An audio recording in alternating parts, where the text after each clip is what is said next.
அவர் இரட்சகர் அல்லவா? நம்மை காப்பாற்றுகிறவர் அவர் அல்லவா? என்றென்றும் காப்பாற்றுவார். அன்று மொர்தெகாய் ஐயாவை காப்பாற்றியது போல நம்மையும் என்றும் காப்பாற்றுவார். கர்த்தருக்காக நாம் பக்தியோடும் வைராக்கியத்துடனும் இருக்க வேண்டியது நம்முடைய வேலை. கர்த்தர் நம்மை பாதுகாத்துக் கொள்வார். நம் பாதுகாப்பை பற்றியும் நம் உயிரை பற்றியும் நாம் கவலைப்படக்கூடாது. நம்முடைய பிதாவாகிய தேவனுடைய அன்பும் ஆண்டவராகிய இயேசு கிறிஸ்துவின் கிருபையும் சமாதானமும் உங்கள் அனைவரோடும் கூட என்றென்றைக்கும் இருப்பதாக. தலைப்பு: நான் உன்னை விட்டு விலகுவதும் இல்லை, உன்னை கைவிடுவதும் இல்லை. சங்கீதம் 140 8 முதல் 13 வசனங்கள் வரை. இந்த அதிகாரம் தாவீதையா எழுதின சங்கீதமாயிருக்கிறது. துன்மார்க்கருடைய அழிவு நன்மையை தரும், நீதிமான்களை வாழ வைக்கும், நீதிமான்களை செயல்பட வைக்கும்.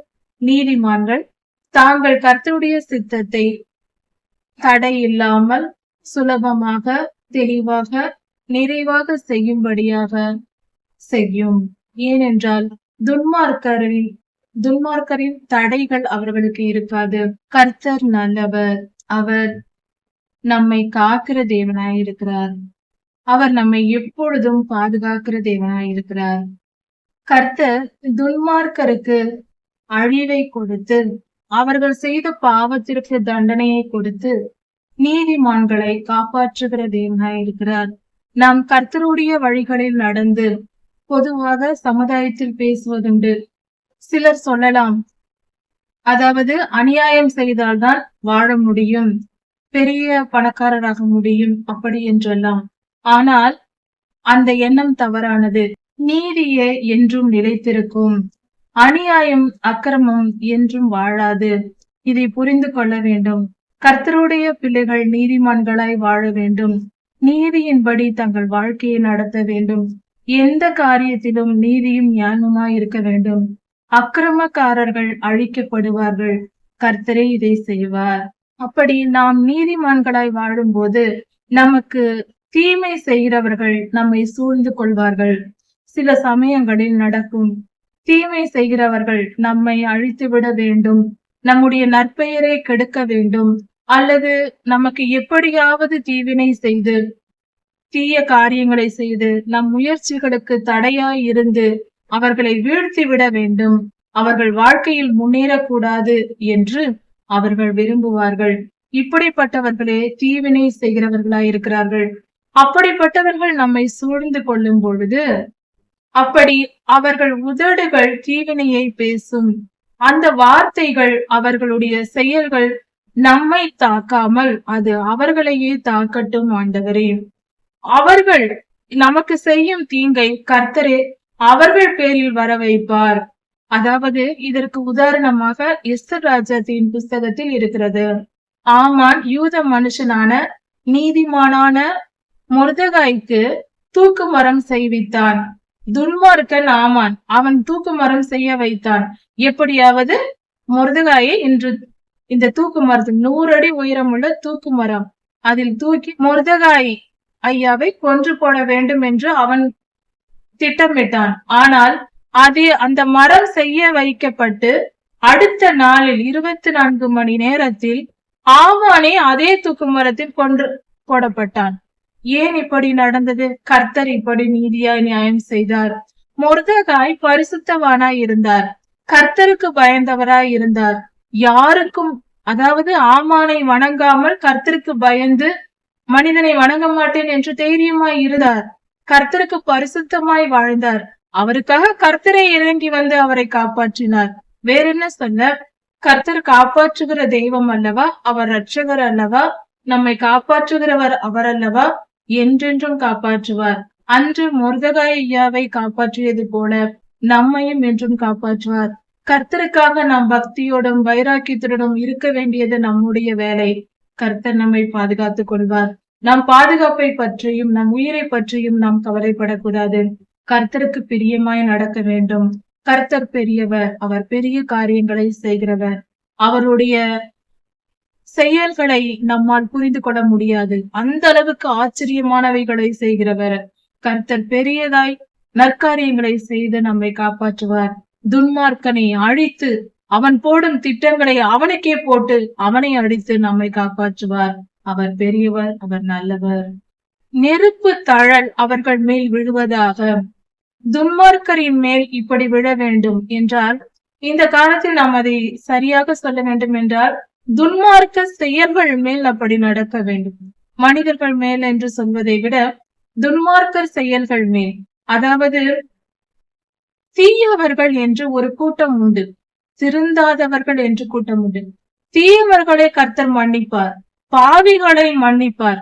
ஆனால் மனம் திருந்தாதவனை உயிர் போகும் வரைக்கும் திருந்தவே மாட்டேன், நான் பாவம் செய்து கொண்டே இருப்பேன் என்று சொல்லுகிற மனிதர்கள் இந்த உலகத்தில் அநேகர் உண்டு. அப்படிப்பட்டவர்களை கர்த்தர் எப்படி ஆசீர்வதிப்பார்? அவர்கள் மனம் திரும்புதல் அவசியம். மனம் திரும்பினால் எப்படிப்பட்ட துன்மார்க்கனும் நீதிமான் என்று எண்ணப்படுவான். மனம் திரும்பிய உடனே அவன் நீதிமான் ஆகி விடுகிறான். அப்படி என்றால் அவனுக்கு கொடுக்கப்படும் தண்டனைகள் நீதிமானுக்கு கொடுக்கப்படும் தண்டனைகளாக மாறிவிடும். அதனால் துன்மார்க்கன் அவன் அல்ல. எந்த துன்மார்க்கனும் மனம் திரும்பினால் அவன் நீதிமான் என்று சொல்லப்படுவான். கர்த்தருடைய பார்வையில் அவன் நீதிமான். அவன் எவ்வளவு பாவம் செய்திருந்தாலும் சரி, மனம் திரும்பினால் கர்த்தருடைய பார்வையில் அவன் நீதிமான் என்று எண்ணப்படுவான். அவன் செய்ததற்கு கர்த்தர் அவனை தண்டித்து அவனை வழி நடத்தி அவனுடைய கணக்கை அவர் தீர்ப்பார், அது வேறு. ஆனால் அவர் நீதியாய் நியாயம் தீர்ப்பார். ஆனாலும் மறந்து விட வேண்டாம், ஆனாலும் அவன் நீதிமான் என்று கர்த்தரால் பாதுகாக்கப்படுவான். ஆனால் ஒரு துன்மார்க்கன் கடைசி வரைக்கும் திருந்தவில்லை என்றால் அவனை கொன்று போடாமல் அவனை பரலோகத்தில் சேர்த்து கொள்ள முடியுமா? அது எப்படி அவனை கிருபையாய் மன்னிப்பது? கிருபை வேறு, நீதி வேறு. கிருபை என்பது வாய்ப்பு, நீதியாய் வாழ்வதற்கு வாய்ப்பு கொடுக்கப்படும். கிருபை என்பது தகுதியற்றவர்களுக்கு காட்டப்படும் இரக்கம், அன்பும் இரக்கமும் கலந்தது. அன்பும் இரக்கமும். அது பாவியை நீதிமானாய் மாற்றுவதல்ல.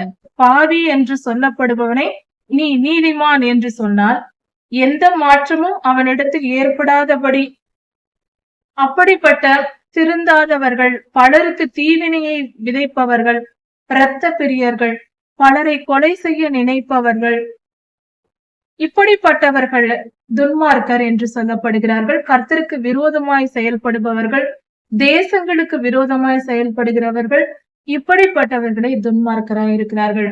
அப்படி துன்மார்க்கர்களுடைய தலையில் நெருப்பு தழல் விழுவதாக. அவர்கள் தங்களையும் கெடுத்து தங்கள் குடும்பத்தையும் கெடுத்து தங்கள் தேசத்தையும் கெடுக்கிறவர்கள். அப்படிப்பட்டவர்கள் உயிரோடு இருக்கக்கூடாது. அவர்கள் தலையில் நெருப்பு தழல் விழுவதாக. கர்த்தர் அவர்களை தண்டிப்பார். அக்கினியிலும் எழும்பி வர முடியாத அளவுக்கு ஆழமான படுகுழிகளிலும் அவர்கள் தள்ளப்படுவார்களாக. அப்படி என்றால் அவர்களுக்கு சுகம் கிடைக்காத மிகப்பெரிய வியாதிகள் அல்லது கொள்ளை நோய்கள் அல்லது மிகப்பெரிய யுத்தங்கள் போன்ற காரியங்களில் அவர்கள் விழுந்து போவார்கள். அவர்களுக்கு வரும் தீமை அவர்களுக்கு மீட்டு விடாது. அதிலிருந்து அவர்களால் தப்பிக்க முடியாது. அப்படிப்பட்ட தப்பிக்க முடியாத தண்டனைகள் அவர்களுக்கு வரும். கர்த்தரே இதை செய்வார். பொல்லாத நாவுள்ளவன் பூமியிலே நிலைப்பதில்லை. பொல்லாத நாவு, பொய் பேசுதல், அவதூறு கூறுதல், புறங்கூறுதல், அதாவது பொய் சொல்வது. எதற்கு எடுத்தாலும் பொய் சொல்வது. ஒரு பொய் சொன்னாலும் பொய் தான். பொய் சொல்லி தன் காரியங்களை சாதித்துக் கொண்டு வாழ்வது. அப்படிப்பட்டவர்கள். புறங்கூறுதல், ஒருவரை பற்றி ஒருவரிடத்தில் எதையாவது சொல்லி தான் சுகமாய் வாழ்வதற்கும் நற்பெயர் எடுப்பதற்கும் பிறரை தவறாக சொல்லிக் கொண்டிருப்பது. இப்படிப்பட்டவர்கள். அவதூறு சொல்லுதல், ஒருவரை பற்றி தவறாக பேசுவது, அவர்கள் முன்னிலையிலேயே பேசுவது, அவர்களை வைத்துக் கொண்டே அவரை தவறாய் பேசுவது, பொய்யாய் சொல்வது, உண்மை அல்ல பொய்யாய் பேசுவது. இப்படிப்பட்டவர்கள் கர்த்தருக்கு அருவருப்பானவர்கள், பொல்லாத நாவு உள்ளவர்கள். இப்படிப்பட்ட பொல்லாத நாவுள்ளவன் பூமியிலே நிலைப்பதில்லை. அவர்கள் வாழ்நாள் நிலைத்திருக்காது. அவர்கள் சீக்கிரத்தில் அழிந்து போவார்கள். அவர்கள் ஆயுள் குறைந்து போகும் என்று வேதம் சொல்லுகிறது. கொடுமை செய்கிற மனிதன், பிறரை கொடுமைப்படுத்தி வாழ்கிற மனிதனை பறக்கடிக்க பொல்லாப்பு அவனுக்கு வரும். பிறரை கொடுமைப்படுத்தி மிகவும் துன்பப்படுத்தி கர்த்தருடைய பிள்ளைகளை, நீதியாய் வாழ்கிறவர்களை கொடுமைப்படுத்தி வாழ்கிற மனிதன், அவனுக்கு பொல்லாப்பு நேரிடும். அவனுக்கு வரும் பொல்லாப்பு. கர்த்தர் அப்படிப்பட்டவனை தண்டிப்பார். அவனுக்கு பொல்லாப்பு வந்து அவன் தீவினையை அனுபவிப்பான். கொடுமையான மனிதனை அந்த பொல்லாப்பு பறக்கடிக்கும். இந்த இடத்தில் பொல்லாப்பு என்று சொல்லும் பொழுது அது ஒரு வியாதியாய் இருக்கலாம், அல்லது சண்டை சச்சரவுகள் போன்ற பிரச்சனைகளாய் இருக்கலாம். பறக்கடிக்கும் என்றால் அது அந்த இடத்தை விட்டு வெளியே தள்ளும் அளவுக்கு அவர்களை பல இடங்களில் சிதறி போகும்படியாக பண்ணும்படியாக செயல்கள் இருக்கும். அந்த நிலை ஏற்படும் அவர்களுக்கு. ஏனென்றால் அவர்கள் பிறரை கொடுமைப்படுத்தினார்கள். பிறரை கொடுமைப்படுத்தினவர்களுக்கு மிகப்பெரிய பொல்லாப்பு வரும். சாத்தானின் ஆளுகை அவர்கள் மேல் வரும். அவர்கள் மிகுந்த துன்பத்தை அனுபவிப்பார்கள். அது எந்த வழியிலும் இருக்கலாம். வியாதியா இருக்கலாம், பற்றாக்குறையா இருக்கலாம், சண்டை சச்சரவுகளாக இருக்கலாம். இந்த 3 வகையில் எது வேண்டும் என்றாலும் இருக்கலாம், அல்லது 3மாகவும் இருக்கலாம், 2ஆக இருக்கலாம். இதுவோ கர்த்தருடைய நியாயத்திற்கின்படி அது நடக்கும். இப்படியாக பிறரை கொடுமைப்படுத்தி வாழக்கூடாது. அது மகா பாவம். புரிந்து கொண்ட இப்படிப்பட்ட பாவத்துக்கு நம்மை விலக்கிக் கொள்வோம். அப்படிப்பட்டவர்களை நமக்கு தெரிந்தால் அவர்களுக்கும் புத்தி சொல்லுவோம். பொல்லாப்பு அந்த மனிதனை வேட்டையாடும். கொடுமையுள்ள மனிதனை பொல்லாப்பு வேட்டையாடுமாம். சாத்தான் அவர்களை வேட்டையாடுவான். இது எப்படி இருக்கிறது? ஒரு வேட்டையாடுதல் என்றால் அது மிகப்பெரிய விஷயம். ஒரு சிங்கம் ஒரு மானை பிடித்தது, வேட்டையாடி பிடிப்பதை பார்த்தால் டிவி சேனல்களில் பார்க்கும் பொழுது பயங்கரமா இருக்கும். அது நிஜமாக காடுகளில் கேமரா வைத்து எடுக்கக்கூடிய படங்களை பார்த்தால் மிக கொடூரமா இருக்கும். பார்க்கவே பயமா இருக்கும். அந்த அளவுக்கு பொல்லாப்பு அந்த மனிதனுக்கு வருமா?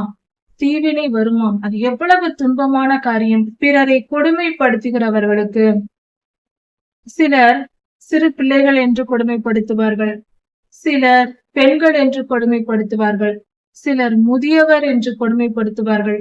இப்படி கொடுமைப்படுத்தும் மனம் உள்ளவர்களுடைய நிலை, பொல்லாப்பு அவர்களை வேட்டையாடும். சாத்தான் அவர்களை வேட்டையாடுவான். மிகப்பெரிய துன்பத்தை அனுபவிப்பார்கள் என்று பொருள். சிறுமையானவர்களின் வழக்கையும் எளியவர்களின் நியாயத்தையும் கர்த்தர் விசாரிப்பார். சிறுமையானவர்களின் வழக்கு.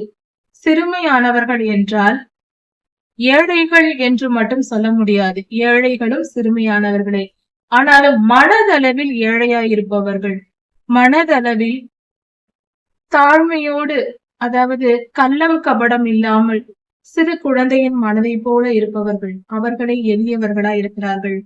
அவர்களுக்கு பிறர் உதவியை எதிர்பார்த்து தாழ்ந்த நிலையில் இருப்பவர்கள், அவர்கள் மனம் தாழ்ந்த நிலையில் இருக்கும், அவர்களே எளியவர்கள்.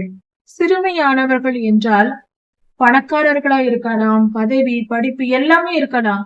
இருந்தாலும் அவர்கள் பிறர் உதவியை எதிர்பார்த்து பிறருடைய கைகளுக்குள் மாட்டிக்கொண்டிருப்பார்கள். தங்களால் தப்பிவித்துக் கொள்ள முடியாதபடி பிறருடைய ஆளுகைக்குள் அவர்கள் இருப்பார்கள். நல்லவர்களாய் இருப்பார்கள். தீவினை செய்ய தெரியாதவர்களாய் இருப்பார்கள். பிறருக்கு துன்பம் விளைவிக்க மனம் விருப்பம் இல்லாமல் நீதியாய் வாழ்கிறவர்களாய் இருப்பார்கள். அப்படிப்பட்டவர்கள், அதாவது எளியவர்களுக்கும் சிறியவர்களுக்கும் சிறுமைப்பட்டவர்களுக்கும், இப்படி சிறுமைப்பட்டவர்களின் வழக்கை கர்த்தர் விசாரிப்பார். சிறுமைப்பட்டு கிடக்கிறவர்கள் என்று சொல்லும் பொழுது தன்னை காப்பாற்ற யாராவது உதவி இருந்தால் நலமாயிருக்குமே என்று நினைப்பவர்கள். சுருக்கமாக சொல்லப்போனார், பிறர் உதவியை எதிர்பார்த்து கர்த்தாவே என்னை காப்பாற்றும், எனக்கு யாராவது உதவி செய்தால் பரவாயில்லையே, நான் ஒருவருக்கும் தீங்கு செய்யவில்லை, ஆனால் என்னை இப்படி எனக்கு தீங்கு செய்கிறார்களே என்று புலம்பிக் கொண்டு தவித்துக் கொண்டு யாராவது நமக்கு உதவி செய்ய மாட்டார்களா என்று நீதியின்படி நியாயத்தின்படி கர்த்தருக்கு காத்திருக்கிறார்கள் அல்லவா, அவர்களே எளியவர்கள். அப்படிப்பட்டவர்களுடைய வழக்கை கர்த்தர் விசாரிப்பார். விசாரித்து அவர்களுக்கு நீதி செய்வார். எளியவர்களின் நியாயத்தை கர்த்தர் விசாரிப்பார். எளியவர்களாய் இருப்பார்கள். அவர்களிடத்தில் நியாயம் இருக்கும், தர்மம் இருக்கும். அவர்கள் நியாயமாய் வாழ்கிறவர்கள், நியாயம் செய்கிறவர்களாய் இருப்பார்கள். ஆனால் எந்தவித நியாயமும் இல்லாமல் அநியாயமாய் அவர்களுக்கு துன்பம் விளைவித்துக் கொண்டிருப்பார்கள் பலர். இப்படிப்பட்ட சூழ்நிலையில் நீதிமான்களுக்காக, எளியவர்களுக்காக கர்த்தர் நியாயம் விசாரிக்கிற தேவனாயிருக்கிறார். அவர் நியாயம் விசாரித்து அவர்களுக்கு நீதி செய்வார். அவர்களுடைய நீதியின்படி அவர்களுக்குரிய பலனை நிச்சயம் கர்த்தர் தருவார். அது நமக்கு நிச்சயம் செய்வார். நாம் எப்பொழுதும் நீதியின் பாதையில் நடந்து தாழ்மையோடு கர்த்தருக்கு காத்திருப்பதே சிறந்த வாழ்க்கை, பரிசுத்தமான வாழ்க்கை. நீதிமான்கள் உமது நாமத்தை துதிப்பார்கள். கர்த்தருடைய நாமத்தை நீதிமான்கள் துதிப்பார்கள். கர்த்தரை துதித்து பாடுகிறவர்கள் நீதிமான்களாய் இருக்கிறார்கள். அது நமக்கு பிரியமாய் இருக்கும். செம்மையானவர்கள் உமது சமூகத்தில் வாசம் பண்ணுவார்கள். செம்மையானவர்கள் என்று சொல்லும் பொழுது அதன் பொருள் கர்த்தருக்கு நீதியினால் செழிப்பாய் இருப்பவர்கள். நீதி நியாயத்தை மட்டும் செய்து கர்த்தருக்கு பிரியமாய் வாழ்ந்து செம்மையான இருதயத்தோடு, அதாவது ஒரு மனசாட்சி குற்றப்படுத்தாதபடிக்கு பரிசுத்தமாய் வாழ்ந்து கர்த்தருக்கு காத்திருந்து மன மகிழ்வோடு நிம்மதியோடு கர்த்தரையே தேடிக்கொண்டு ஏக்கத்துடன் காத்திருப்பவர்களே இப்படிப்பட்டவர்கள் செம்மையானவர்களாய் இருக்கிறார்கள். அவர்களை கர்த்தர் ஆசீர்வதிப்பார். அவர்கள் கர்த்தருடைய சந்நிதியில் இருப்பார்கள். கர்த்தருக்கு பிரியமானவர்களாய் அவர்களோடு கூட இருப்பார்கள். இப்படியாக கர்த்தர் நம்மை ஆசீர்வதிக்கிறார். நாம் எளியவர்களாய் இருந்தால் கவலைப்பட வேண்டாம். நாம் சிறுமைப்பட்டவர்களாய் பிறரால் கொடுமைப்படுத்தப்படுகிறவர்களாய் இருந்தால் கவலைப்பட வேண்டாம். கர்த்தர் நம்மோடு இருக்கிறார். அவர் நம்மை காப்பார். அவர் நம்மை ஒருபோதும் கைவிட மாட்டார். எளியவர்களின் கூக்குரலையும் சிறியவர்களின் வேண்டுதல்களையும் கர்த்தர் நிச்சயம் கேட்பார். அவர் நல்லவர், இரக்கமுள்ள தேவன். அவர் கிருபை பெரியது. நீதிமான்களின் மேலும் அவரை நம்பி இருக்கிறவர்கள் மேலும் எப்பொழுதும் அவருடைய கிருபை இருக்கிறது. அவருடைய ஆசீர்வாதம் நம் மேலே என்றென்றும் நிலைத்திருக்கும். சங்கீதம் 141 1 முதல் 4 வசனங்கள் வரை. சர்வ வல்லமையுள்ள தேவன் நம்முடைய ஆண்டவர். அவரை நோக்கி நாம் கூப்பிடும் பொழுது அவர் நம்முடைய கூப்பிடுதலை கேட்கிறவராய் இருக்கிறார். நாம் கூப்பிடும் பொழுது கர்த்தர் நம்முடைய கூப்பிடுதலை கேட்டு நம் ஜெபத்தை கேட்டு நம்மை ஆசீர்வதிக்கிறார். நம்முடைய தேவைகளை நிறைவாக்குகிறார். நம்முடைய விருப்பங்களை நிறைவேற்றுகிறார். ஒரு சிறு குழந்தை தாயை பார்த்து அழுவது போல, பசிக்காக அழுவது போல, நாம் எதை எப்பொழுது கர்த்தரிடத்தில் கேட்டாலும் எப்பொழுதும் செய்ய ஒரு தாயை போல நமக்கு இரக்கமுள்ள தேவனாய் இருக்கிறார்.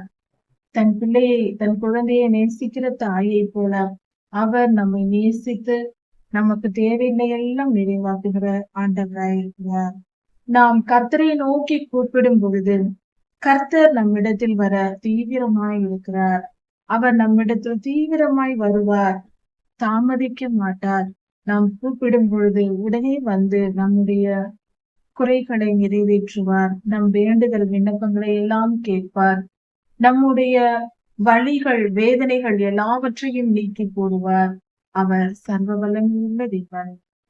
நாம் கர்த்தரை நோக்கி கூப்பிடும் பொழுது அவர் நம்முடைய சத்தத்திற்கு செவி கொடுத்து நம் ஜெபத்தை கேட்டு நமக்கு பதில் தருவார். இந்த பாடலை தாவீது ஐயா பாடுகிறார். நான் கூப்பிடும் பொழுது என் ஜெபத்தை கேளும் சுவாமி, என் வார்த்தைகள் உம்மிடத்தில் வந்து சேரட்டும் என்று தாவீது ஐயா பாடுகிற பாடலாய் இருக்கிறது. என்னுடைய விண்ணப்பம் உமக்கு முன்பாக தூபமாய் இருக்க கடவது என்று சொல்லியிருக்கிறார். அதாவது நம்முடைய விண்ணப்பங்கள், நாம் கர்த்தரிடத்தில் கேட்கிற விண்ணப்பங்கள் ஒரு தூப வர்க்கம் போல கர்த்தருடைய சந்நிதியில் சேருகிறது. அதாவது இதை பற்றி தெளிவாக நாம் புரிந்து கொள்ள வேண்டும். மோசே ஐயாவின் காலத்தில் ஆசரிப்பு கூடாரம் கட்டும் பொழுது கர்த்தர் அவர்களுக்கு எப்படி கட்ட வேண்டும், அதை எப்படி வந்து பராமரிக்க வேண்டும், கர்த்தருக்கு என்னென்ன காரியங்களை செய்ய வேண்டும் என்கிற முறைமைகளை ஆண்டவராகிய இயேசு கிறிஸ்து, பிதாவாகிய தேவன், அந்த காலத்தில் இயேசு கிறிஸ்து என்ற பெயர் கொடுக்கப்படவில்லை, கர்த்தர் என்று கொடுக்கப்பட்டிருக்கிறது. கர்த்தர் என்பது ஆண்டவராகிய இயேசு கிறிஸ்துவை குறிக்கும். அவரே நம்முடைய கர்த்தாவாய் இருக்கிறார். கர்த்தா என்றால் அதிகாரி, அதாவது நம்மை ஆளுகை செய்கிறவர், மேலதிகாரி, அல்லது மேலாளர், மேனேஜர் என்று சொல்லலாம். அந்த பொருளில்தான் கர்த்தர் என்ற வார்த்தை சொல்கிறது. நம்மை ஆளுகை செய்கிற அதிகாரி. அவருடைய பொறுப்பில் தான் நாம் எல்லோரும் இருக்கிறோம். பழைய ஏற்பாட்டு காலத்தில் ஆண்டவராகிய இயேசு கிறிஸ்து என்று சொல்லப்படாமல் ஆண்டவர் கர்த்தர் என்றே சொல்லப்பட்டிருக்கிறது. சரி, இப்பொழுது கர்த்தர் கொடுத்த ஆசரிப்பு கூடாரத்திற்கான சட்ட திட்டங்களில் ஒன்று தூப வர்க்கம் செலுத்துதல். ஆசாரியர்களின் முக்கியமான பணிகளில் ஒன்று. அதாவது பலி செலுத்துவது, மனோஜன பலி செலுத்துவது, இப்படி பலவித வேலைகள் கொடுக்கப்பட்டிருந்தாலும் ஆசாரியர்களுக்கு கொடுக்கப்பட்டிருக்கிற மிக முக்கியமான வேலைகளில் ஒன்றாக தூப வர்க்கம் செலுத்துதல், தூபம் காட்டுதல் கர்த்தருடைய சந்நிதியில் என்ற வேலை கொடுக்கப்பட்டிருந்தது. அதாவது தூப வர்க்க மேஜை என்பது மகா பரிசுத்த ஸ்தலத்திற்கும் பரிசுத்த ஸ்தலத்திற்கும் இடையில் இருந்தது. அதாவது அந்த இடத்தில் இருந்துதான் இவர்கள் ஆசரிப்பு கூடாரத்திற்குள் அந்த இடத்தில் இருந்துதான் கர்த்தருக்கு தூப வர்க்கம் செலுத்துவார்கள். அந்த தூப வர்க்கமானது செலுத்தப்படும் பொழுது, அதாவது தூப வர்க்கம் என்றால் வாசனை பொருள்கள், வாசனை திரவியங்கள், அதில் சாம்பிராணி, குங்கிலியம், கிராம்பு, இப்படி பலவிதமான பொருள்கள் அங்கு சேர்க்கப்பட்டிருந்தது. வெள்ளை போலம், கர்த்தரால் சொல்லப்பட்டிருந்த வாசனை பொருட்களை எல்லாம் சேர்த்து ஒரு பொடி போல ஒரு வாசனை பொருளை தயாரிப்பார்கள். அதை கர்த்தருடைய சந்நிதியில், அதாவது அந்த கரி ஏற்படுத்தி அதில் புகை போட்டு அந்த வாசனை கர்த்தருடைய சந்நிதியில் ஏற வேண்டும். எப்பொழுதும் அந்த வாசனை இருக்கும் அந்த இடத்தில். ஆசரிப்பு கூடாரத்தில் செலுத்தப்படும் அந்த வாசனை திரவியங்களின் வாசனை பல கிலோமீட்டர் தூரம் வரைக்கும் செல்லும். அந்த அளவுக்கு அங்கு செலுத்திக் கொண்டே இருப்பார்கள் தூபவர்க்கம். அந்த புகை, அதிலிருந்து எழும்பும் அந்த வாசனை புகையானது கர்த்தருக்கு மிகுந்த சுகந்த வாசனையாக, அருமையான ஒரு வாசனையாக கொடுக்கப்படுகிறது. இது கர்த்தர் நியமித்த கட்டளைகளில் ஒன்று. அந்த ஆசரிப்பு கூடாரத்தில் எழும்பும் வாசனை புகை எப்படிப்பட்டதோ, அந்த தூப வர்க்கம் தயாரிக்கிறார்கள் அல்லவா, அந்த பொருள் எல்லாம் மிகவும் பரிசுத்தமானவை. வாசனை பொருட்கள், விலை மதிப்பு மிக்க, விலை உயர்ந்த நல்ல ஒரு பொருள்கள், பரிசுத்தமான பொருள்கள். அதை குறிப்பிட்ட கர்த்தர் சொன்ன அளவின்படி சேர்த்து அதை அப்படி செய்வார்கள். அப்படி செய்யும் பொழுது அந்த வாசனை திரவியத்தை போட்டு அதிலிருந்து வாசனை எழும்பும் போது அது மகா பரிசுத்தமானதாய் இருக்கு. இப்படி செலுத்தப்பட்ட அந்த புகையின் மாதிரி இந்த காலத்திற்கு ஒரு உவமையாக சொல்லப்பட்டது. அப்பொழுது செலுத்தினார்கள். இப்பொழுது நாம் எந்த ஆலயத்திலும் தூபவர்க்கம் செலுத்துவதில்லை. ஆனால் ஒரு காரியம் கவனிக்க வேண்டும். அந்த காலத்தில் சொல்லப்பட்ட எல்லா காரியங்களும், ஆசரிப்பு கூடார கட்டளைகள், கர்த்தர் அவர்களுக்கு கொடுத்த நியாயப்பிரமாண கட்டளைகள் எல்லாம் மாம்சத்தின்படி அந்த காலத்தில் செய்யப்பட்டது. இந்த காலத்தில் ஆவியின்படி எல்லாமே செய்யப்பட்டு கொண்டிருக்கிறது. செய்தே தீர வேண்டும் என்பதும் கட்டளை. அதை நாம் உணர்ந்து கொள்ள வேண்டும். நியாயப்பிரமாணங்கள் பழைய ஏற்பாட்டு காலத்தில் முடிவு பெற்றது. ஆனால் 10 கட்டளைகள் என்றென்றும் நிலைத்திருக்கிறது. கர்த்தருடைய உடன்படிக்கை பெட்டி வெளிப்படுத்தலின் காலத்திலும் திறக்கப்படுகிறது என்று வேதமே நமக்கு சொல்லப்பட்டிருக்கிறது. அதனால் நாம் இதில் ஜாக்கிரதை உள்ளவர்களாய் இருந்து 10 கட்டளைகளை கடைபிடிப்பது நம்முடைய கடனாக நினைத்து நாம் செய்ய வேண்டும். அதை மறந்துவிடக் கூடாது. சரி, இந்த தூப வர்க்க, அதாவது அந்த வாசனை புகையானது அந்த பாத்திரத்திலிருந்து, அந்த கலசத்திலிருந்து எழும்பும் வாசனை புகை இந்த காலத்தில் நாம் ஜெபிக்கிற ஜெபத்துக்கு சமமாய் இருக்கிறது. வெளிப்படுத்தல் 8ஆம் அதிகாரம் 3ஆம் வசனத்தில் இது கொடுக்கப்பட்டிருக்கிறது. கர்த்தருடைய வெளிப்படையாக மிக தெளிவாக சொல்லப்பட்டிருக்கிறது.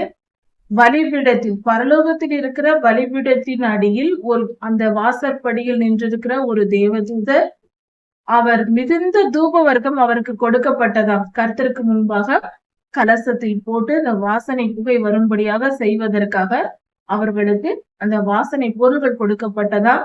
அதோடு கூட பரிசுத்தவான்களின் ஜெபமும் கொடுக்கப்பட்டது என்று சொல்லப்பட்டிருக்கிறது. பரிசுத்தவான்கள் என்றால் நாம் பூமியில் இருந்து ஜெபிக்கிற ஜெபம், பரிசுத்தமான கர்த்தருடைய பிள்ளைகள் ஜெபிக்கிற ஜெபங்கள் எல்லாம் தேவதூதர் கையுக்கு ஒரு வாசனை பொருளாக, ஒரு கிராம்பாக, வெள்ளை போலமாக, குங்கிலியமாக, இப்படியாக பொருள்களாக அங்கு போய் சேருகிறது. அந்த பொருள்களை எடுத்து அவர்கள் செய்கிறார்கள். அப்படி என்றால் நம்முடைய ஜெபம் கர்த்தருக்கு முன்பாக போய் சேரும் பொழுது அது ஒரு புகையை போல கர்த்தருக்கு சேருகிறது. அதை கர்த்தர் சுகந்த வாசனையாக முகர்கிறார். அந்த வாசனையை கர்த்தர் அனுபவிக்கிறார். ஆண்டவராகிய இயேசு கிறிஸ்து அந்த வாசனை, பிதாவாகிய தேவன் அந்த வாசனையை நுகர்ந்து பார்க்கிறார். அந்த வாசனையை ஏற்றுக்கொள்கிறார். அதனால் அவர் சந்தோஷப்படுகிறார். அந்த வாசனையின் நிமித்தம் அவர் மனம் குளிர்ந்து நமக்கு ஆசீர்வாதங்களை தருகிறார். ஜெபம் என்பது மிக மிக முக்கியமான காரியமாக இதான் இருக்கிறது. நமக்கும் கர்த்தருக்கும் உள்ள தொடர்புக்கு, அதாவது நாம் கர்த்தரிடத்தில் தொடர்பு கொள்ளக்கூடிய முக்கியமான முறைகளில் முதலிடம் வகிப்பது ஜெபமே. நாம் தினந்தோறும் கர்த்தரிடம் பேச வேண்டும். அதற்கு பெயர்தான் ஜெபம். நாம் கர்த்தரிடம் பேசினால் அதற்கு பெயர் ஜெபம். கர்த்தர் நம்மோடு பேசுவது வேத வாசிப்பு. அப்படி சொல்லலாம். வேத வாசிப்பு கர்த்தர் நம்மோடு பேசுவது. நேரடியாகவும் கர்த்தர் பேசுவார். தரிசனங்களாக நம்மோடு பேசுவார். பல விதங்களில் பேசுவார். பல மனிதர்கள் மூலமாக, ஊழியர்கள் மூலமாக, பலவிதமான முறைகள் சொல்லுகிறார்கள். 40 விதங்களில் கர்த்தர் மனிதனை சந்திக்கிறார் என்று. இப்படி பலவிதமான முறைகளில் வாய்ப்பு கிடைக்கிற வழியெல்லாம் நம்மை மீட்டுக் கொள்ளும்படியாக கர்த்தர் நம்மை சந்திக்கிறார், நம்மோடு பழகுகிறார். கர்த்தரோடு பழகி வாழ வேண்டும்.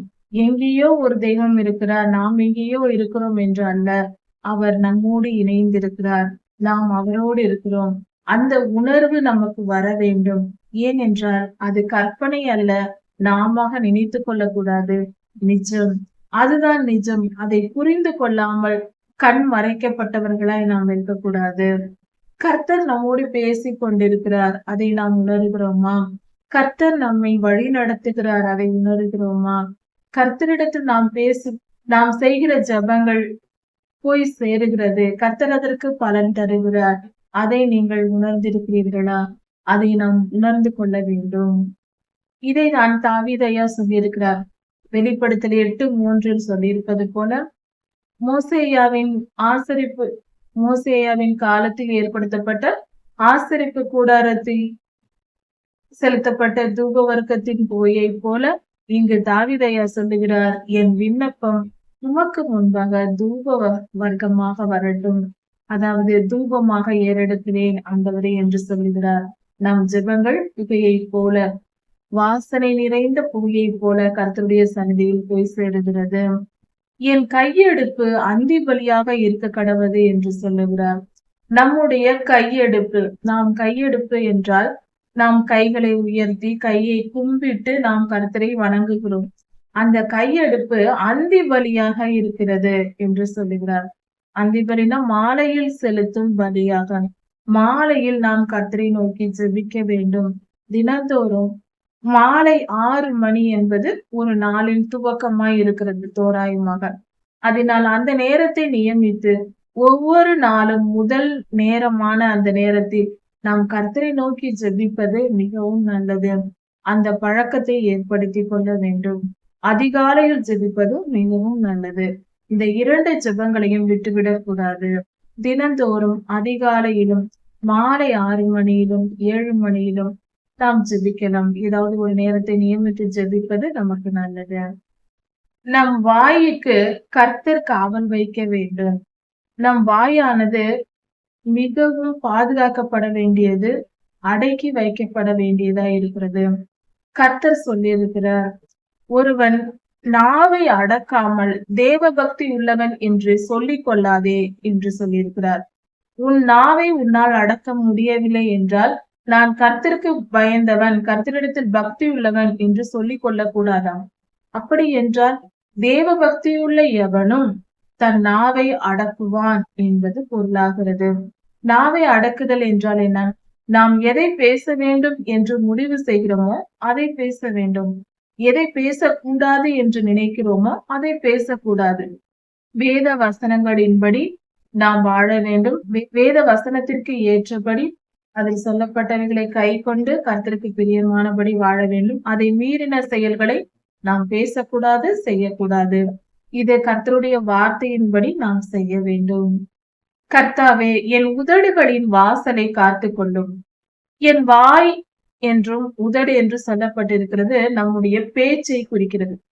நாம் பேசுவது மிக மிக முக்கியமான, மிகவும் கவனிக்க வேண்டிய ஒரு செயல். நாம் செய்கிற செயல்களை காட்டிலும் கடைசி காலத்தில் கர்த்தருடைய பிள்ளைகள் வாழ்ந்து கொண்டிருக்கிறோம். மிகவும் ஆபத்து நிறைந்த சூழ்நிலையில், மிக மிக ஆபத்து நிறைந்த சூழ்நிலையில் வாழ்ந்து கொண்டிருக்கிறோம். இது மிக கடைசி நேரமாய் இருக்கிறது. காலம் என்று சொல்வதை கூட நேரம் என்று சொல்லலாம். அந்த அளவுக்கு கர்த்தருடைய வருகை மிக சமீபமாய் இருக்கிறது. அதனால் இப்படிப்பட்ட நிலையில் வாழ்கிற நாம் மிகவும் ஆபத்தான சூழ்நிலையில் இருக்கிறோம். இதில் நமக்கு ஆபத்து எப்படி வரும் என்றால், பொல்லாத சாத்தான் அவன் நம் விரலை கொண்டே நம் கண்ணை குத்துவான். அவனுடைய நோக்கம், அவனுக்கு எதுவும் தெரியாது. அவன் முட்டாள், முழு முட்டாள் என்றே சொல்லலாம். ஆனால் அவன் ஞானமும் உள்ளவன். எப்படி என்றால், அவன் நம்மை வைத்து, அவனுக்காக எதுவும் தெரியாது, நம் வாயில் வரும் வார்த்தைகளை வைத்தே அவன் நம்மை பயன்படுத்தி, அவன் ஞானத்தை வைத்து அவன் செலவழித்து விடுவான். அவனுக்காக எதுவும் தெரியாது. அவனால் தனித்து எதுவும் செய்ய முடியாது. நாம் என்ன பேசுகிறோம், நாம் எப்படி நடக்கிறோம், நம் நினைவுகள், நம்முடைய பேச்சு, இவைகளை வைத்தே அவன் நம்மை வீழ்த்தி விடுவான். அவன் தந்திரம் மட்டுமே அவனுடைய திறமையா இருக்கிறது. அதனால் நம் வாயின் வார்த்தைகள் மிக சுருக்கமாக, தேவையானதற்கு மட்டுமே நம் வாயை திறந்து பேச வேண்டும். கர்த்தருடைய சுவிசேஷத்தை அறிவிப்பதற்கு, நாம் போதிப்பதற்கு, கர்த்தரை துதித்து பாடுவதற்கு, கர்த்தருக்குரிய காரியங்களை செய்வதற்கே ஊழியத்திற்காக நாம் வார்த்தைகளை பயன்படுத்த வேண்டும். நம் குடும்பத்திலும் கூட, அதாவது ரட்சிக்கப்படாதவர்கள் மத்தியில், அது யாராயிருந்தாலும், உறவினர்களாயிருந்தாலும், குடும்பமாக இருந்தாலும், நண்பர்களாக இருந்தாலும் சரி, அல்லது ஊழியத்திலேயே இருந்தாலும் சரி, ரட்சிக்கப்படாதவர்கள் மத்தியில் நாம் இருக்கும் பொழுது நம் நாவை மிக ஜாக்கிரதையாக, கவனமாக கையாள வேண்டும். ஏனென்றால் நம் வார்த்தைகளை வைத்து அவன் நம்மை வீழ்த்துவான். பல பாடுகளை நமக்கு கொண்டு வந்து விடுவான். ஒரு வார்த்தை போதும் நாம் பல வருடம் துன்பம் அனுபவிக்க அதை பயன்படுத்தி கொள்வான். நம்முடைய வார்த்தைகள் மிக மிக மிக கவனமா இருக்க வேண்டியவை. இது ஏன் இவ்வளவு முக்கியத்துவம் ஆனது என்றால், நாம் ஒரு சிறு வார்த்தை சொல்லிவிட்டால், அதாவது நாம் சாதாரணமாக நம் உறவினரிடமோ அல்லது நம் குடும்பத்தினரிடமோ பேசுகிறோம் என்று நினைத்து சில விஷயங்களை நாம் சொல்லுவோம், அல்லது ஒரு வார்த்தை சொல்லுவோம், அவ்வளவுதான். ஒரு கோபத்தில் உணர்ச்சிவசப்பட்டு ஏதாவது சொல்லுவோம், சாதாரணமாக சொல்லிவிடுவோம், பின்பு அப்படியெல்லாம் இல்லை என்று நினைத்துக் கொள்வோம். ஆனால் அந்த வார்த்தையை வைத்து, அந்த, அதாவது ஒரு உதாரணத்திற்கு சொல்ல வேண்டும் என்றால், நான் உன்னை மன்னிக்க மாட்டேன் போ என்று கோபமாக நம் உறவினரிடம், நம் குடும்பத்திடம் சொல்லி விடுகிறோம் என்று வைத்துக் கொள்வோம். அந்த வார்த்தையை வைத்தே காலம் முழுவதும் அவர்களை பயன்படுத்துவார். அவள் மன்னிக்க மாட்டாள் உன்னை, அவள் உன்னை பழி வாங்குவாள் என்று சொல்லி பல விதங்களில் நம்மை கொடுமைப்படுத்தவும், சித்திரவதைப்படுத்தவும் தொடங்குவார்கள். இப்படி ஒரே ஒரு வார்த்தை நம் வாய் தவறுதலாக சொல்வது, நம்முடைய கோபத்தில் பேசி விடுவது போன்ற காரியங்கள், உணர்ச்சி வசப்பட்டு சில வார்த்தைகளை சொல்லி விடுவது போன்ற காரியங்களை வைத்து அவன் பல விதமாய் பயன்படுத்தி இப்படி காரியங்களை ஏற்படுத்திக் கொள்வான். இது சாத்தானின் தந்திரம். அதனால் கடைசி காலத்தில் வாழ்கிற நாம், அவன் எவனை விழுங்கலாமோ என்று வகை தேடி திரிகிறான். அவனுக்கு வகையாக நாம் மாட்டிக்கொள்ளக் கூடாது. அதற்கு ஒரே வழி, நாம் நம் நாவை அடக்குவது. அவனால் நம்மை ஒன்றும் செய்ய முடியாது. நாம அவனுக்கு பேசி, நாமே வெளிப்படுத்தி, அவனுக்கு ஒரு ஆயுதத்தை நாமே கொடுத்து, அதன் மூலம் நாமே அடி வாங்கிக் கொள்வது. இப்படி நாம் செய்தால் ஒழிய அவனால் ஒன்றும் செய்ய முடியாது. கர்த்தருடைய பாதுகாப்பு நமக்கு முழுமையா இருக்கிறது. சாத்தானால் ஒன்றும் செய்ய முடியாது. ஆனால் நாம ஏதாவது வார்த்தையை கொடுக்கும் பொழுது அவனுக்கு நாமே கையில் ஆயுதம் எடுத்து கொடுத்து என்னை அடி குத்து என்று சொல்வது போல ஆகிவிடுகிறது. இப்படிதான் நாம் பல முறை செய்து விடுகிறோம். அவன் தந்திரசாலி, தந்திரமாய் நம்மை இப்படி ஏமாற்ற நினைப்பான். நாம் நம் நாவை அடக்க பழகி கொண்டால் பல துன்பங்கள், மிக பெரிய துன்பங்கள், உயிருக்கு வருகிற ஆபத்துகள் போன்ற காரியங்களில் இருந்தும் நாம் தப்பித்துக் கொள்ளலாம். வராமலேயே, பிரச்சனை வராமலேயே நாம் தப்பித்துக் கொள்ளலாம். அப்படிப்பட்ட வல்லமையுடையது இந்த பேச்சு. நம் நாவை மட்டும் அடக்க கற்றுக்கொண்டால் நாம் மிக மிக நிம்மதியாக வாழ முடியும். இதில் மிகப்பெரிய ஆபத்து இருக்கிறது. நாவை அடக்காவிட்டால் அதை உணர்ந்து கொள்வோம். அதனுடைய முக்கியத்துவத்தை அறிந்து கொண்டால் நாம் வாய் திறக்காமல் இருப்போம். அதனால் வரும் பாடுகள் மிக பெரியதா இருக்கும். ஒரே ஒரு வார்த்தை நிமித்தம் பல வருடங்கள் பாட அனுபவிக்க வேண்டி வரும். அதனால் வார்த்தைகளை அளவாய் பேச வேண்டும். ஓரிரு வார்த்தைகள் பேச வேண்டும். அதை பேசினாலும் யோசித்து பேச வேண்டும். அதுவே நம்மை பாதுகாக்கும். கர்த்தருக்கு கீழ்ப்படியாமல் பாவம் செய்து தவறான வழிகளில் வாழ்கிற மனிதர்கள் இருக்கிறார்கள் என்றால் அவர்களோடு நான் இணங்கி போகக்கூடாது சாமி. அவர்களோடு இணைந்து செயல்பட என்னை விட்டு விடாதேயும் என்று தாவீதையா சொல்லுகிறார். அதாவது இந்த அதிகாரம் முழுவதும் தாவீதையா என்ன கேட்கிறார் என்றால், கர்த்தர் கொடுத்திருக்கிற மனித உரிமைகள் இதெல்லாம் நமக்கு உரிமையாக கொடுக்கப்பட்டிருக்கிறது. யாருடன் பேச வேண்டும், என்ன பழக வேண்டும், எப்படி இருக்க வேண்டும் என்பதெல்லாம் நமக்கு உரிமை கொடுக்கப்பட்டிருக்கிறது. நாம் யாருடனும் பேசலாம், எவ்வளவு வேண்டும் என்றாலும் பேசலாம். அதிகமாய் பேசக்கூடாது என்று கர்த்தர் கட்டளை கொடுக்கவில்லை என்றே சொல்லலாம். கர்த்தர் நமக்கு முழு சுதந்திரத்தை கொடுத்திருக்கிறார். ஆனால் கர்த்தரிடத்தில் நம்முடைய சுதந்திரத்தின் எல்லையை நாம் கர்த்தரிடத்தில் கொடுக்கிறோம். இந்த இடத்தில் தாவீதையா சொல்லுகிறார், அப்பா நான் அதிகமாய் என்னுடைய உரிமைதான் எனக்கு இருக்கிறது. நான் அதிகமாயும் பேசலாம், தேவையில்லாத வார்த்தைகளையும் பேசலாம். உரிமை இருக்கிறது என்று பேசி நான் பாவம் செய்து அதனால் வரும் தண்டனைகளை அனுபவிக்காதபடிக்கு என்னை காப்பாற்றும் அந்த எண்ணத்தை என் இருதயத்திலிருந்து எடுத்து போடும் என்று தன் இருதயத்தை கர்த்தருக்கு அர்ப்பணித்து தன்னுடைய செயல்களை எல்லாம் கர்த்தருக்கு அர்ப்பணித்து என்னை நீர் ஆளுகை செய்யும் என்று கர்த்தரிடம் ஆளுகைக்கு தம்மை ஒப்பு கொடுக்கிற ஒரு சங்கீதமாய் இருக்கிறது. கர்த்தாவே, நான் துன்மார்க்கரோடு நான் சேர்ந்து விடக்கூடாது, அவர்களோடு இணைந்து விடக்கூடாது, அவர்களுக்கு ஏற்றபடி நான் வாழ்ந்து விடக்கூடாது, என்னை காப்பாற்றும். அவர்கள் வஞ்சகமாய் தீயவர்கள் வஞ்சகமாய் நம்மை கவிழ்க்க பார்ப்பார்கள். அவர்களுடைய நோக்கம் அதுவாய் இருக்கும். அவர்களுடைய திறமை மகா பெரியதா இருக்கும். வஞ்சகமாய் நம்மை கவிழ்த்து விடுவார்கள். அப்படி இருக்க துன்மார்க்கரோடு நான் சேராமல் இருக்கும்படி என்னை பாதுகாத்து கொள்ளும். அவர்களுடைய ருசியுள்ள உணவுகளை நான் ருசி பார்க்காதபடிக்கு, அதை நான் சாப்பிடாதபடிக்கு என்னை காத்து கொள்ளும் என்று தாவீது ராஜா சொல்லுகிறார். நாம் இப்படித்தான் இருக்க வேண்டும். துன்மார்க்கருடைய ருசியான உணவுகளை நாம் சாப்பிடக்கூடாது, அவர்களோடு சேரக்கூடாது. அவர்களோடு இணைந்திருப்பதோ அவர்களுடைய உணவுப் பொருள்களின் மேல் ஆசைப்படுவதும் தவறு. அது நமக்கு நாமே வலையை விரித்து கொள்வது போல ஆகும். அதாவது அவர்கள் விரிக்கிற பொல்லாத சாத்தான் விரிக்கிற வலையாக இருக்கிறது. உணவின் மேலும் அந்த பொருட்களின் மேலும் ஆசைப்பட்டு அதை நாம் உட்கொள்ளும் பொழுது நிமித்தம் நாம் அவர்களுக்கு அடிமையாக நேரிடும். அதனால் நமக்கு சரீரத்திலும் நம்முடைய காரியங்கள் மனதளவிலும் பெரிய பாதிப்புகள் உண்டாகும். இது ஆவிக்குரிய ரீதியா இருக்கிறது. துன்மார்க்கரோடு நாம் கடக்க கூடாது என்று வேதம் சொல்லுகிறது. சங்கீதம் 1:1 சொல்லப்பட்டிருக்கிறது. துன்மார்க்கர் பாவிகளோடு பரியாசக்காரரோடு நாம் சேர்ந்திருக்க கூடாது. எந்த விதத்திலும் அவர்களோடு இணையக்கூடாது. இது எப்படி நடக்கும் என்றால், முதலில் அவர்கள் உணவுப் பொருள்கள் மூலமாக அதை சாப்பிடும் போது உறவாடுவோம். இதுதானே சாப்பிடுவது தானே என்று சேர்வோம். அதன் பின்பு கொஞ்ச நேரம் பேசிக் கொண்டிருப்போம். அந்த பேச்சுகளில் சாப்பிடும் பொழுது படைக்கப்பட்ட பொருள்களோ அந்த பொருள்களின் இச்சையில் நாம் சேர்ந்து சாப்பிடும் பொழுது பேச தொடங்குவோம். பேசும்போது பழக தொடங்குவோம். ஆவிக்குரிய ஒரு தொடர்பு உண்டாகும் அவர்களுக்கும் நமக்கும். அதன் பின்பாக அது படிப்படியாக போய் நம்மை வீழ்த்திவிடும். எரிகிற அக்னி கடலுக்கு கொண்டு போய் சேர்த்துவிடும்.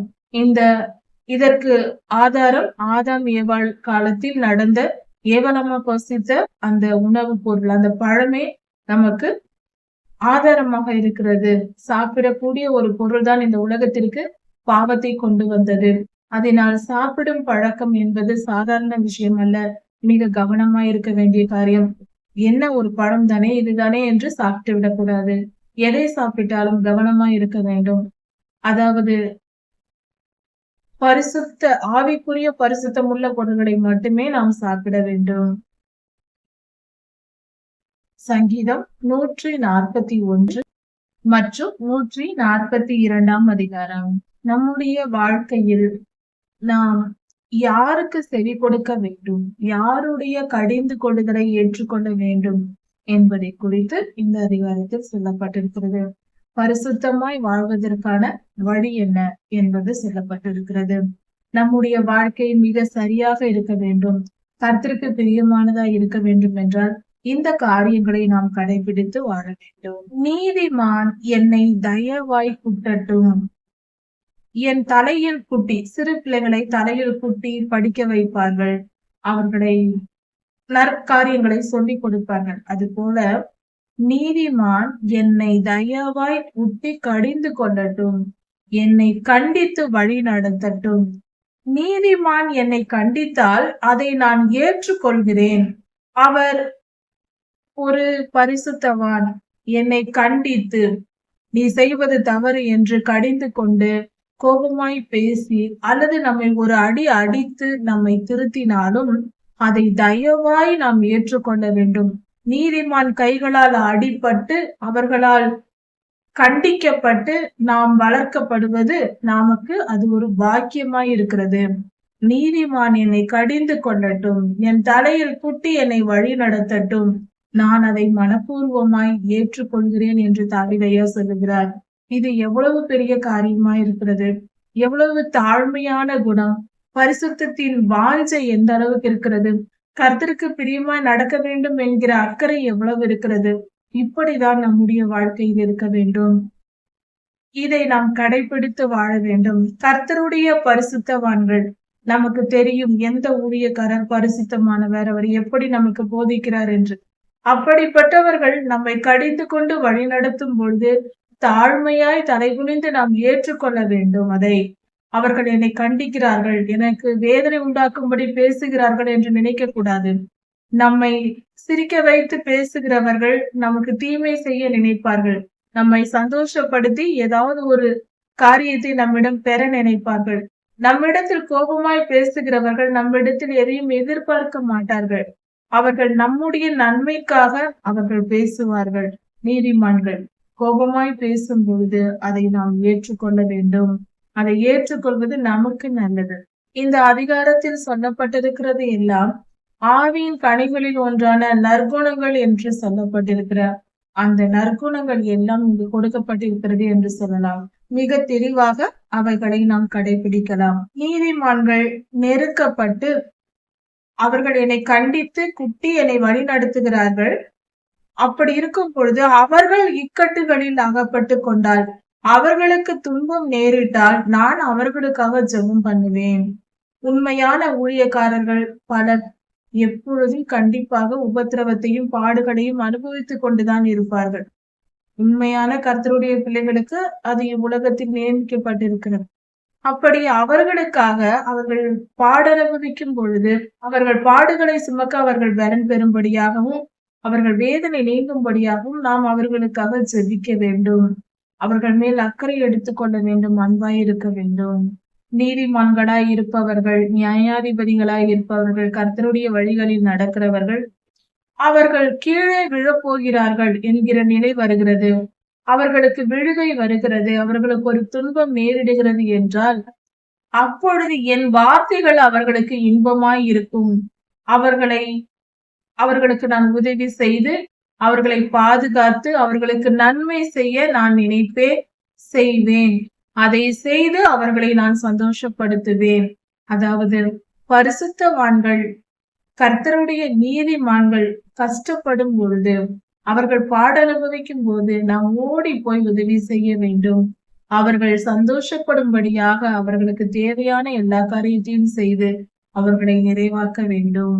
அது கர்த்தருக்கு பிரியமானதா இருக்கிறது. பூமியின் மேல் ஒருவன் மரத்தை வெட்டி பிளக்கிறது போல ஒரு பெரிய மரத்தை குறுக்காக பிளந்தால் எப்படி இருக்குமோ அது போல என்னுடைய எலும்புகள் பாதாளத்திற்கு நேராக பிளக்கப்பட்டிருக்கிறது என்று தாவீது சொல்லுகிறார். எலும்புகள் விலகி இருக்கிறது. முதுகெலும்பில் இப்படிப்பட்ட எலும்பு நகர்வுகள் அல்லது எலும்பு தேய்மானங்கள் என்று சொல்வார்கள். இப்படிப்பட்ட காரியங்கள் வரும்போது சரீரத்தில் மிகப்பெரிய பாதிப்புகளை உண்டு பண்ணும். அது சரீரம் முழுவதையும் பாதிக்கும். அது பல வருடங்களாகும் குணமாவதற்கு. இப்படி எலும்புகளில் ஏற்படும் பிரச்சனைகள் ஆவிக்குரிய காரியங்களினால் ஏற்படுகிறது. பொல்லாத ஆவிகளின் ஆளுகையினால் ஏற்படுகிறது. இப்படிப்பட்ட காரியங்கள் சற்று தாமதமாகும் குணமாவதற்கும். அது குணமாவதும் கர்த்தருடைய கிருபையே. கர்த்தர் கிருபை வைத்தால் அது குணமாகும். இப்படிப்பட்ட நிலை உண்டாகிறது. அது பாதாளத்திற்கு அருகில் இருப்பது போல தோன்றும் என்று சொல்லப்பட்டிருக்கிறது. மரணத்தின் வாயில் இருப்பது போலதான் இப்படிப்பட்ட துன்பங்கள். அதை அனுபவிப்பவர்களால் தான் அதை புரிந்து கொள்ள முடியும். அது மிகவும் கொடியது. அது மிக துன்பமானது. இப்படிப்பட்ட நிலை எனக்கு வந்தாலும், ஆண்டவரே, நான் உம்மையே நோக்கி பார்த்து கொண்டிருக்கிறேன். உம்முடைய தயவுக்காக, உம்முடைய கிருபைக்காக காத்து கொண்டிருக்கிறேன். என்னை விடுவியும். இந்த துன்பத்திலிருந்து என்னை விடுவியும். அதாவது மரணத்தின் வாயில் இருக்கிற நிலை தாவீதையாவுக்கு வந்திருக்கிறது. அந்த சூழ்நிலையில் தான் அவர் சரீரத்தில் ஏற்பட்டிருக்கிற அவருடைய சரீரத்தில் ஏற்பட்டிருந்த பாடுகளின் மத்தியில் உயிர் போகும் நிலையில் அவர் இருந்திருக்கிறார். அப்பொழுது எழுதிய சங்கீதமாய் இது இருக்கிறது. அவர் அவ்வளவு துன்பங்களை அனுபவித்தும் அவர் கர்த்தரை நோக்கி கூப்பிடுகிறார். என்னை காப்பாற்றும், என்னை என் துன்பத்திலிருந்து விடுவியும் என்று கர்த்தரை நோக்கி ஜெபிக்கிறார். கர்த்தர் நம்முடைய ஆத்துமாவை வெறுமையாய் விட்டுவிட மாட்டார். நாம் துன்பத்திலும் பாட அனுபவித்துக் கொண்டிருக்கும் பொழுது கர்த்தர் நம்மை கண்டு கொள்ளவில்லை என்றால், அவர் நம்மை கவனித்து குணமாக்கவில்லை என்றால், நாம் அழிந்து, அதாவது நாம் இறந்து விடுவோம். நம் ஆத்துமா நரகத்துக்கு போய்விடும். அதனால் கர்த்தர் நம்மை அப்படி விட்டுவிட மாட்டார். அவர் நம்மை காப்பாற்றுவார். அவரை நம்பி அவரை ஏற்றுக்கொண்டிருக்கிற கர்த்தருடைய பிள்ளைகள் ஒவ்வொருவரையும் கர்த்தர் கைவிடவே மாட்டார். அவர் நிச்சயம் நம்மை பாதுகாப்பார். நம் ஆத்துமாவை நரகத்திற்கு விட்டுவிட மாட்டார். பாடுகள் துன்பங்களை நமக்கு கொடுத்தாலும், நாம் செய்த அக்கிரமத்தின் நிமித்தமும், நம்மளுடைய தெளிவற்ற புத்தியின் நிமித்தமும், நாம் அறிவில்லாமல் செய்கிற பாவங்களின் நிமித்தமும் நம்மை திருத்துவதற்காக, நாம் திருந்தாமல் இருப்பதினால்தான், பாவியாய் துன்மார்க்கமாய் நாம் நடப்பதினால் கர்த்தர் அப்படிப்பட்ட துன்பங்களை அனுமதித்து நம்மை சுத்திகரித்து மனம் திரும்ப பண்ணி நம்மை மீட்டுக் கொள்கிறார். துன்பத்தின் காலத்தை நாம் அனுபவிக்கும் பொழுது நாம் திருந்தி விடுவோம். நம்மை திருத்துவதற்காக கர்த்தர் கொடுக்கிற அடியாய் இருக்கிறது நம் வாழ்க்கையில் வரும் துன்பங்கள். இப்படியாக நமக்கு கொடுத்து நம்மை மீட்டுக் கொள்கிறார் கர்த்தர். ஆனாலும் நம்மை மரணத்திற்கு ஒப்பு கொடுத்து விட மாட்டார். நரகத்திற்கு விட்டுவிட மாட்டார். எப்படியாவது நம்மை பரலோகத்தில் சேர்க்க வேண்டும் என்பதே கர்த்தருடைய விருப்பமாய் இருக்கிறது. பொல்லாத மனிதர்கள், துன்மார்க்கர், அவர்கள் வைத்த கண்ணியின் சிக்குகளுக்கும் அக்கிரமக்காரர்களின் சுருக்குகளுக்கும் என்னை விலக்கி விடுவையும். துன்மார்க்கர் நமக்கு கண்ணி வைப்பார்கள். கண்ணி வைப்பது என்றால் நமக்கு தெரியாமல் நமக்கு கண்ணி வெடி வைப்பது. கண்ணி வெடி என்று காடுகளில் வைப்பார்கள். யுத்தத்தில் போர் வீரர்கள் வைப்பார்கள். 2 இடங்களிலும் பயன்படும். காடுகளில் மிருகங்களை பிடிப்பதற்காக, மாமிசம் பெறுவதற்காக என்ன செய்வார்கள் என்றால், மிருகங்கள் நடமாடும் இடங்களில் மண்ணை தோண்டி, சிறிதளவு குழியாக சிறிய குழிகளை தோண்டி அதில் கண்ணி வெடிகளை வைத்து மண்ணை போட்டு மூடி விடுவார்கள். இலைத்தாழைகளை போட்டு மூடி விடுவார்கள். மிருகங்கள் அந்த வழியாக வரும் பொழுது அதன் மேல் கால் வைத்தால், அந்த கால் பட்ட உடனே, அந்த பாரம் பட்ட உடனே அந்த வெடி வெடித்து சிதறிவிடும். அப்பொழுது அந்த மாமிசத்தை இவர்கள் எடுத்துக்கொள்வார்கள். அந்த மிருகத்தை எடுத்துக்கொள்வார்கள். இப்படியாக கண்ணி வெடி என்பது மறைத்து வைக்கும் வெடிதான் கண்ணி வெடி என்று சொன்னது. அதே போல துன்மார்க்கர் நமக்கு தெரியாமல் நம் கண்களுக்கு மறைவாக கண்ணி வெடியை வைப்பார்கள். திட்டமிட்டு செயல்படுவார்கள். நமக்கு தெரியாது. நம்மை பற்றி சுற்றிலுமாக அவர்கள் நமக்கு தெரியாமல் பேசி பழகி நமக்கு எதையாவது தீமை செய்து கொண்டே இருப்பார்கள். நாம் தெரியாமல் இருப்போம். நமக்கு என்ன நடக்கிறது என்று புரியாமலேயே நாம் இருப்போம். அப்படிப்பட்ட கண்ணி வெடிகளுக்கும் சுருக்குகள் என்றால் எந்த இடத்தில் எப்பொழுது நம்மை வீழ்த்த அவர்கள் முடிவெடுத்திருக்கிறார்கள் என்று சொல்ல முடியாது. எந்த விஷயத்தில் நம்மை துன்புறுத்த போகிறார்கள் என்று நமக்கு தெரியாது. நாம் சாதாரணமாக எப்பொழுதும் கூட வேலை செய்து கொண்டிருப்போம். நம்முடைய காரியங்களை நாம் கவனித்துக் கொண்டிருப்போம். ஆனால் நாம் சாதாரணமாக செய்கிற செயலையே அவர்கள் பெரியதாக ஆக்கி அதை பயன்படுத்தி நம்மை பற்றி புரிந்து கொண்டு நம்மை வீழ்த்துவதற்கு அவர்கள் திட்டமிட்டு விடுவார்கள், அதை செயல்படுத்துவார்கள். இப்படி நமக்கு மறைந்திருந்து நம் கண்களுக்கு தெரியாமல் நேருக்கு நேர் நம்மிடத்தில் வந்து பேசாமல் மறைந்திருந்து நம்மை தாக்குகிற பொல்லாத மனிதர்கள் அக்கிரமக்காரர்களா இருக்கிறார்கள். அப்படிப்பட்டவர்கள் விரிக்கிற வலையில் அவர்கள் செய்கிற எல்லா திட்டங்களையும் கர்த்தர் முறியடித்து போடுவார். அவைகளை ஒன்றும் இல்லாமல் ஆக்கி போடுவார். கர்த்தர் நல்லவர், அவர் கிருபை என்றும் நமக்கு இருக்கிறது. அவர் அப்படிப்பட்டவர்களிடமிருந்து நம்மை விலக்கி காப்பாற்றுவார். தீயவர்கள் நமக்கு விரிக்கும் வலைகளில் துன்மார்க்கர் நமக்கு அவர்கள் வலைகளை விரிப்பார்கள். ஆனால் அந்த வலையில் அவர்களை விழுந்து போகும்படி கர்த்தர் செய்வார். அவர்கள் விரிக்கும் வலை அவர்களுக்கே அது பயன்படும். அவர்கள் அதிலே விழுந்து போவார்கள். ஆனால் அப்படிப்பட்ட வலைக்கு நான் தப்பி கடந்து போய்விடுவேன். கர்த்தர் என்னை காப்பாற்றுவார். இப்படியாக தாவீதையா பாடுகிறார். இப்படி நம் துன்பத்தின் நேரத்திலும் நமக்கு விரோதமாய் எழுப்புகிறவர்கள் மத்தியில் இருந்தும் கர்த்தர் நம்மை காப்பாற்ற விடுவிப்பார். நம்முடைய எல்லா பாதுகாப்புக்கும் நாம் கர்த்தரை நம்புவோம். நம்முடைய எல்லா தேவைகளுக்கும் நாம் கர்த்தரை நம்புவோம். நம்முடைய எல்லா வேண்டுதலையும் விண்ணப்பங்களையும் கர்த்தரிடத்தில் சொல்லுவோம். நிச்சயம் அவர் பதிலளித்து நமக்கு ஒரு குறையும் இல்லாமல் நம்மை பாதுகாக்கிற பரிசுத்த தெய்வமாய் இருக்கிறார். சங்கீதம் 142. தாவீது ராஜா கெபியில் இருக்கும் பொழுது அவர் மிகவும் துன்பத்தின் காடுகளில் கெபிகள் என்றால் மலை குகைகள், அதில் அவர் தங்கி இருந்த பொழுது துன்பத்தின் மத்தியில் அவர் செய்த ஜெபமாய் இருக்கிறது. இப்படிப்பட்ட காலங்கள், இப்படிப்பட்ட சூழ்நிலைகள் நம்முடைய வாழ்க்கையிலும் வருகிறது. கர்த்தருடைய பிள்ளைகளுக்கும் இப்படிப்பட்ட சூழ்நிலைகள் வருவதுண்டு. அப்பொழுது நாம் கர்த்தரை நோக்கி ஜெபிக்க வேண்டும். கர்த்தர் நிச்சயம் விடுதலை தருவார். தாவீதையாவுக்கு விடுதலை கொடுத்த தேவன் நமக்கும் விடுதலை தருவார். ஏனென்றால் அவர் நேற்றும் இன்றும் என்றும் மாறாதவராய் இருக்கிறார். அவர் மாறாத தேவன். அவரை நம்பி அவரை நோக்கி கூப்பிடுகிறவர்களுக்கு அவர் கிருபை அளிக்கிற தேவனாய் இருக்கிறார். தாவீது ராஜா இப்படியாக ஜெபிக்கிறார். நான் கர்த்தரை நோக்கி கூப்பிடுகிறேன், கர்த்தரை நோக்கி கெஞ்சுகிறேன், அவர் என் சத்தத்தை கேட்பார்.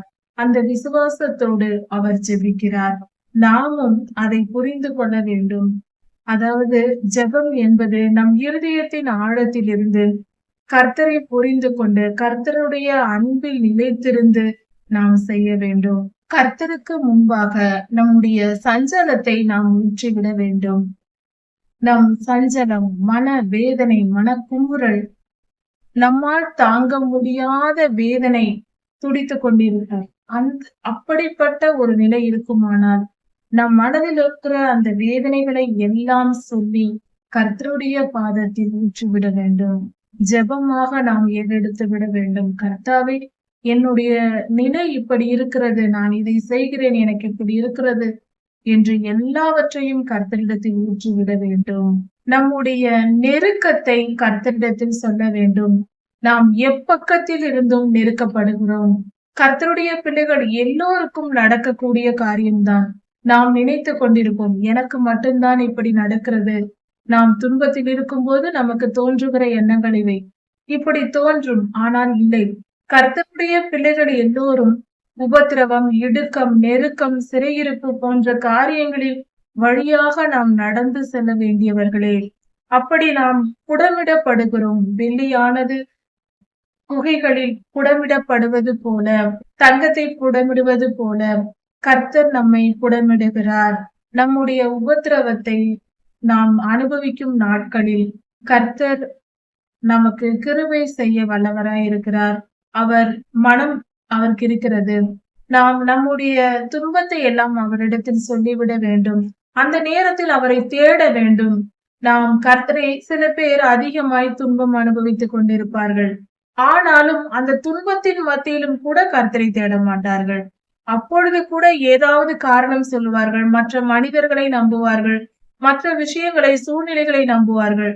ஆனால் கர்த்தரை நம்ப மாட்டார்கள். அப்படி இருக்கக்கூடாது. நெருக்கம் வருகிறது, பாடுகள் வருகிறது என்றால் அந்த நிலையில் நாம் கர்த்தரை தேடினால் அவரிடம் போய் விழுந்து விட்டால், நம்முடைய சஞ்சலத்தை அவரிடத்தில் ஊற்றி விட்டால், நம்முடைய வேதனைகளை எல்லாம் அவரிடத்தில் சொல்லிவிட்டால், கர்த்தர் நிச்சயம் விடுதலை தருவார். நம்முடைய வேதனைகள் மாறி போகும். நம்முடைய பாடுகள் நீங்கி போகும். கர்த்தர் நமக்கு சந்தோஷத்தையும் சமாதானத்தையும் நிச்சயம் தருவார். அவர் மிக பெரியவர். அவர் மிக நல்லவர். சில நேரங்களில் நமக்கு வரும் துன்பங்கள் நம்முடைய ஆவியை கலங்க பண்ணும். நம் ஆவியை கலங்க பண்ணுவது என்றால் நமக்கு ஒரு முடிவு தெரியாது. என்ன செய்வதென்று தெரியாது. இது எப்படிதான் முடியுமோ என்ற நிலை இருக்கும். மிக பயங்கரமான ஒரு சூழ்நிலை இருக்கும். அப்பொழுதுதான் நம்முடைய ஆவி தியங்கும், தடுமாறி தத்தளிக்கும், என்ன செய்வதென்று புரியாமல் தவிக்கும். அந்த நிலை ஏற்படும் பொழுது, நீர் என் பாதையை அறிந்து வைத்திருக்கிறீர் கர்த்தாவே.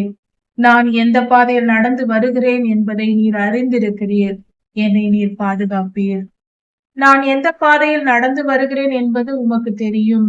ஆனால் நான் வருகிற பாதையில் எனக்கு தெரியாமல் எனக்கு கண்ணி வைத்தார்கள். மறைவாக கண்ணி வடி வைத்திருக்கிறார்கள். எனக்கு தெரியாமல் அவர்கள் எனக்கு துன்பத்தை விளைவிக்கும்படியாக எனக்கு தீமை செய்ய காத்திருக்கிறார்கள். இப்படிப்பட்ட நிலை இருக்கிறது. என் பாதையில் என்ன இருக்கிறது என்று எனக்கு தெரியவில்லை. ஆனால் கர்த்தாவே, நீர் அதையெல்லாம் அறிந்து வைத்திருக்கிறீர். ஆமீன். அல்லேலூயா. வலது புறமாய் கண்ணோக்கி பாரும் சாமி. என்னுடைய வலது பக்கம் பாரும். யாராவது எனக்கு ஆதரவு இருக்கிறார்களா என்று பாரும். ஒருவரும் எனக்கு இல்லை. என்னை அறிவார் ஒருவரும் இல்லை. என்னை தெரிந்தவர்கள் ஒருவரும் இல்லை. எனக்கு உதவி செய்கிறவர்கள் யாரும் இல்லை. என் ஆத்துமாவை விசாரிக்கிறவர் யாரும் இல்லை. ஏன் இப்படி இருக்கிறார்? நான் இருக்கிறேன், தைரியமாய் இரு என்று சொல்வதற்கு, ஆறுதல் வார்த்தை சொல்ல ஒருவரும் எனக்கு இல்லை. எனக்கு அடைக்கலமும் இல்லை. எனக்கு அடைக்கலமும் இல்லாமல் போயிற்று. எனக்கு பாதுகாப்பு கொடுப்பவர் யாரும் இல்லை. கர்த்தரை நோக்கி இந்த நிலையில் நாம் கூப்பிட வேண்டும். அவரே நமக்கு அடைக்கலமாய் இருக்கிறார். கர்த்தரே நமக்கு அடைக்கலம். அடைக்கலம் என்றால் நம்மை பாதுகாக்கிறவர், நமக்கு பாதுகாப்பு தருகிறவர் என்று பொருள். அவரே நமக்கு பாதுகாப்பை தருகிறார். அவர் மிகவும் நல்லவர். அவரை போல நம்மை பாதுகாக்க வேறு யாராலும் முடியாது. அவரை போல நாம் நம்பிக்கை வைக்க வேறு யாரும் நமக்கு கிடைக்க மாட்டார்கள். யாரை நம்பினாலும் அவர்கள் ஒரு சூழ்நிலையில் கைவிடுவார்கள். கர்த்தரை நம்பினால் ஒரு நாளும் அவர் கைவிட மாட்டார். அவர் நமக்கு பலத்த அரணானவர், அடைக்கலமானவர். அவரை அண்டிக் கொள்வோம். காக்கை, குருவிகள் போன்றவை மழை பெய்யும் போது குகைகளில் அண்டிக் கொள்வது போல நாம் கர்த்தரை அண்டிக் கொண்டால் என்றென்றும் பிழைத்திருக்கலாம். நம்மை அவர் பாதுகாத்துக் கொள்வார். எல்லா துன்பத்திலிருந்தும் அவர் நம்மை விடுதலையாக்க அவரால் முடியும். அவர் நிச்சயம் செய்வார். அவரை நம்பலாம்.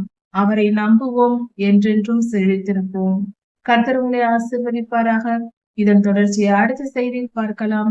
மாரநாதா.